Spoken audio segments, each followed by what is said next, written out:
పాపకి చెవులు వినబడడం లేదు అంటున్నారు భవానీ. అయితే ఆయుర్వేదకు మందులు వాడుతున్నా అంటున్నారు, క్యూర్ అవుతుందమ్మా అంటున్నారు.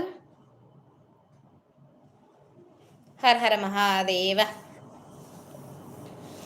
మీ పాపకి చెవులు వినిపించడం లేదు, అయితే ఆయుర్వేదిక్ మందులు వాడితే వాడారు, కాదనడం లేదమ్మా.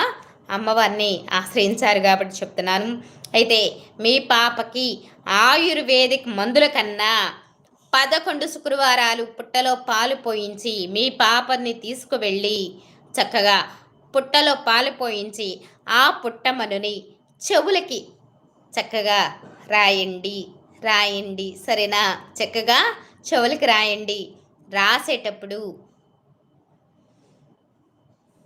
అమ్మ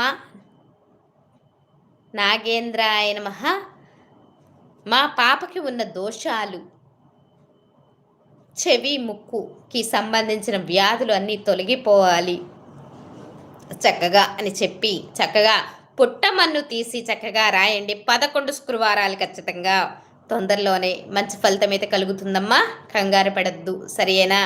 ఆయుర్వేదిక మందులు వాడితే వాడుకోండి, కానీ ఈ పరిష్కారం చేయండి, అంత శుభదాయకంగానే ఉంటుంది. మీ పాపకి తొందరలోనే చక్కగా చెవి బాధల నుంచి విముక్తి కలుగుతుంది భవాని.